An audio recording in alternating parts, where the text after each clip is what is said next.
Elshita News and Talk. Badan Pusat Statistik Provinsi Jawa Tengah merilis data angka pengangguran di Jawa Tengah yang berkurang. BPS mencatat jumlah angka pengangguran di Jawa Tengah juga terus mengalami penurunan sejak tahun 2021 hingga 2023. Meski demikian, hingga tahun 2023 ini BPS masih mencatat angka pengangguran sebanyak 1,080 juta orang. Bagaimana penjelasan selengkapnya? Kita jumpai Kepala BPS Jawa Tengah, Dadang Hardiwan. Elshita News and Talk. Pak Dadang, untuk melihat ya, angka pengangguran di tahun lalu dilaporkan ada 1,084 dan sekarang jadi 1,080 ya. Ini penjelasannya seperti apa ini Pak Dadang? Betul, angka-angkanya tepat Pak. Iya. Jadi gini Mas Okta, terkait dengan tingkat pengangguran terbuka, ya kita harus tahu dulu bahwa jumlah penduduk usia kerja kita atau penduduk yang 15 tahun ke atas ini ada sekitar 29,38 juta orang ya.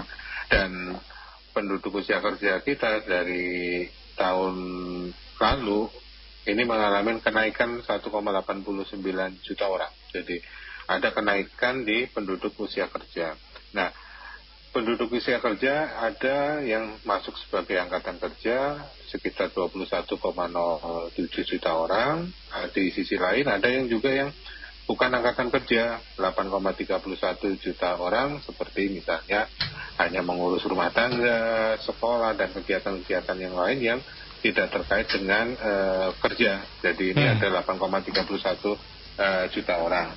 Nah, angkatan kerja kita ya ada kenaikan memang dari tadi 1,89 juta orang yang naik usia kerjanya, yang sebagai kategori angkatan kerja ini ada 1,59 juta orang. Nah, yang bekerja juga naik ya, ada 1,60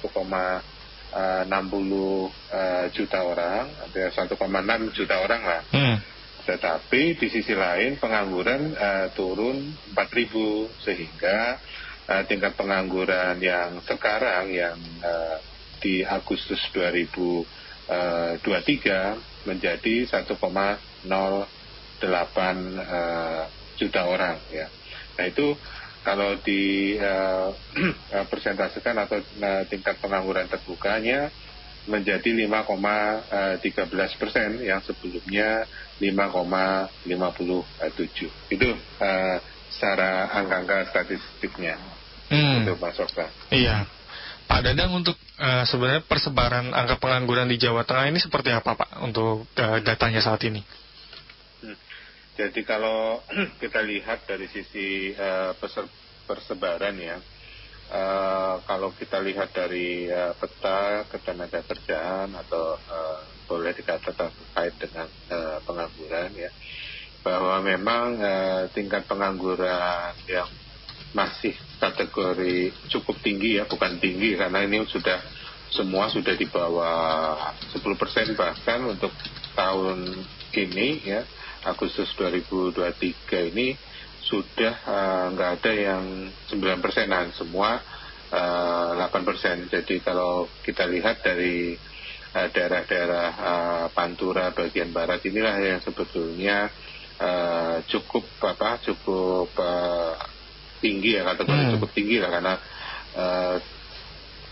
tingkat pengangguran terbukanya ya, seperti misalnya Kabupaten Brebes, kemudian ada juga Cilacap, Tegal, itu yang 8% ya. Kalau yang lain-lain masih di bawah 7% ya, misalnya Kabupaten Pemalang. Jadi kalau yang 3 besar ini yang sekitar 8%. Ini Brebes sudah 8,98%, kemudian ada Cilacap 8,74%, dan Kabupaten Tegal ada 8,60%. Yang lain yang di bawah itu bukan nggak ada yang 7%-an, tetapi sudah 6,55, yaitu di Pemalang. Jadi Nah, di sisi lain yang rendah-rendah itu ya lebih kepada di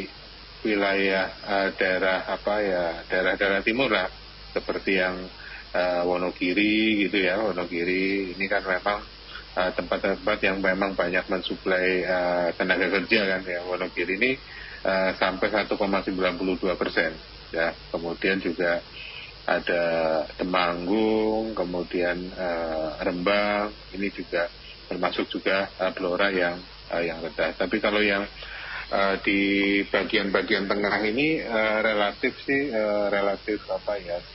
stabil lah, di antara 4% sampai 5%. Jadi ini sebetulnya sudah kalau kategori 4%, 5% atau di bawahnya itu sebetulnya sudah masuk kategori rendah, dan untuk menekan betul-betul ini kan butuh suatu effort yang luar biasa, sehingga bisa diistilahkan ada hardcore gitu, artinya betul-betul boleh jadi kalau kita program-program terkait dengan pengangguran ini butuh suatu penciptaan lapangan kerja yang banyak gitu ya. Kalau 4%, 5% ini kan sudah kategori rendah ya. Boleh jadi kalau misalnya yang banyak yang sekolah atau usia sekolah kemudian sudah lulus, ini kan juga perlu adanya penciptaan lapangan pekerjaan. Jadi itu mungkin secara garis besar terkait dengan sebaran tingkat pengangguran terbuka yang ada di Provinsi Jawa Tengah. Iya. Berarti untuk yang 5% ke bawah ini tergolong rendah. Untuk 5% ke atas ini masuknya kategori apa, Pak? Dan perlu langkah apa ini, Pak, untuk stimulus lapangan pekerjaan ini? Ya, sebetulnya sih kalau kategori-kategori ini tidak ada kategori yang katakanlah ini sekian persen ini belum ada ya semacam kajian penentuan batas rendah batas ini. Tetapi kalau kita lihat memang dari data-data empirik memang sekitar 5%-an itu sudah rendah dan butuh effort yang luar biasa gitu. Nah, kalau yang terkait dengan di atas 5% ya, jadi kita ini sebetulnya sudah nggak banyak ya, hanya yang tadi yang tertinggi adalah Brebes, Cilacap, Barat betul ya, di sebelah barat. Kabupaten Tegal betul. Kalau Kabupaten Pemalang sih memang menempatkan keempat, tetapi sudah 6,55 gitu. Termasuk juga Banyumas 6,35, kemudian juga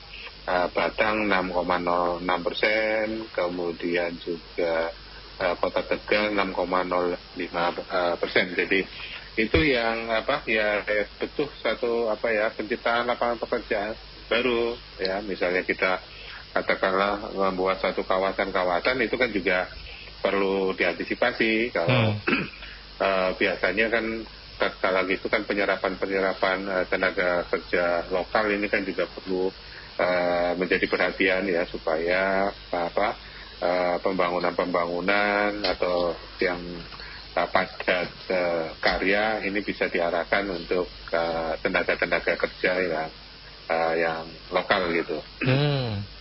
Baik, iya. Dan tadi ya, dari penduduk bekerja di Jawa Tengah tahun ini ada 19,99 juta orang ya, Pak ya. Dari dari status pekerjaannya, apakah yang terbanyak ini masuk persentasenya di jenis pekerjaan apa ini, Pak? Nah, kalau kita bicara jenis pekerjaan ya, kalau kita lihat dari sisi distribusi tenaga kerja kita, sebetulnya kita paling banyak itu ada di sektor atau lapangan usaha pertanian. Jadi hampir sekitar seperempatnya, lebih tepatnya untuk kondisi Agustus 2023 adalah sebesar 24,43%. Ya, itu yang paling banyak menyerap tenaga kerja. Kemudian di industri pengolahan, ini yang kedua, industri pengolahan, yaitu 20,94%. Ya. Jadi Yang berikutnya adalah perdagangan 18,32%. Sebetulnya tenaga kerja di 3 sektor ini juga yang kalau kita bicara struktur ekonomi Jawa Tengah, ini juga sangat relevan karena kontribusi ekonomi Jawa Tengah itu juga ditopang oleh 3 sektor ini. Akan tetapi kalau bicara struktur ekonomi, yang paling tinggi adalah sektor industri pengolahan. Ini hampir sekitar 33%, kemudian pertanian 13%, 13,5%, dan perdagangan juga 13,5%. Jadi akan tetapi kalau bicara tenaga kerja, yang pertama adalah pertanian, ya, karena kemudian yang kedua adalah industri pengolahan. Karena industri pengolahan ini kan bukan hanya terkait dengan tenaga kerja, tapi kan ini juga terkait dengan padat modal kan gitu. Jadi tenaga kerja tidak sebanyak yang ada di pertanian. Jadi itu secara global 3 sektor inilah sebetulnya yang menjadi motor penggerak ya ekonomi Jawa Tengah, ya, sekaligus juga banyak tenaga kerja yang bergerak di 3 sektor tersebut ya. Ya, yang berikutnya mungkin ada di luar sektor itu ya masih di bawah 10% ya, tetapi sudah cukup tinggi konstruksi ya. Konstruksi ini juga nomor 4 ya. Kalau secara tenaga kerja itu sekitar 8,71%, tapi kalau bicara struktur ekonomi ini sekitar 11% ya. Selanjutnya ada akomodasi dan makan minum. Ini kalau boleh dikata ya 5 lapangan usaha yang memang banyak tenaga kerja kita yang ada di situ gitu. Itu sudah kalau di jumlahkan itu kan ya sudah lebih daripada 70%-an lah, lebih dari 75% itu di lapangan usaha yang pertanian, industri pengolahan, kemudian juga perdagangan, konstruksi, ya, termasuk akomodasi dan makan minum. Di luar itu sih sebetulnya masih cukup rendah lah, tidak penyerapan tenaga kerjanya. Iya. Dari 5 tadi yang termasuk menjadi penopang begitu di Jawa Tengah, adakah Pak di selain 5 itu lapangan pekerjaan yang saat ini kurang diminati dan mulai ditinggalkan seperti itu Pak? Ya sebetulnya bukan kategori tidak diminatin ya, tetapi kalau kami kan mencatat ya, berapa sih masyarakat yang bekerja di lapangan usaha ini. Nah, kalau dari sisi penyerapan tenaga kerja, lapangan usaha yang memang masih rendah adalah di lapangan usaha pertambangan dan penggalian. Itu nggak nyampe 1%, ya, sekitar 0,58%. Jadi pertambangan dan penggalian ini ya cukup rendah, nggak nyampe 1% penyerapan tenaga kerjanya gitu. Tapi untuk dari sektor ataupun dari kontribusinya, apakah juga rendah atau seperti apa ini dari pertambangan penggalian ini Pak? Ya memang di pertambangan dan penggalian juga tidak begitu besar ya. Yang besar itu yang sudah saya sampaikan tadi, yang paling besar itu sudah industri ya. Ekonomi, industri sudah 33%. Kemudian pertanian sudah 13,5%, perdagangan juga 13,5%, ya. Kalau 33 tambah berapa? 27 ya, itu kan sudah cukup besar, belum tambah konstruksi. Sudah 3/4-nya lebih itu dari sisi 4 lapangan usaha itu sudah 3/4 lah, boleh kata mempengaruhi ekonomi yang ada di Jawa Tengah. Dari data-data yang tadi disampaikan oleh Pak Dadang, sebenarnya faktor apa saja ini Pak yang mempengaruhi angka pengangguran di Jawa Tengah turun dibandingkan tahun lalu ini Pak? Ya sebetulnya kalau kita lihat dari kenaikan penduduk usia kerja, kenaikan angkatan kerja gitu kan. Kalau dari sisi data kan menunjukkan bahwa penyerapan tenaga kerja itu ternyata yang bekerja kan juga nambah. Yeah. Tapi di sisi lain pengangguran kan juga turun gitu ya. Nah, yang perlu menjadi perhatian sebetulnya kalau bicara terkait dengan angka pengangguran ya pada prinsipnya adalah antara kenaikan angkatan kerja dengan ketersediaan lapangan kerja sih sebetulnya poin yang besar. Jadi sepanjang itu kenaikan angkatan kerjanya tinggi ya, tapi diimbangin oleh ketersediaan lapangan pekerjaan yang mencukupin, saya rasa ini nanti akan terserap lah, sehingga tingkat pengangguran terbukanya juga turun gitu ya. Jadi nah yang kebijakan terkait dengan ketenaga kerjaan ini ya bagaimana caranya agar penciptaan lapangan kerja itu betul-betul terfasilitasi dengan bagus, izin dan sebagainya, itu mungkin juga sangat mempengaruhi gitu ya terkait dengan ketersediaan lapangan pekerjaan. Dan jujur saja ketika sektor unggulan kita ya, sehingga memang polisi atau kebijakan terkait dengan lapangan pekerjaan juga lebih mengarah kepada sektor-sektor yang unggulan ya, walaupun juga sektor-sektor lain juga menjadi perhatian kita.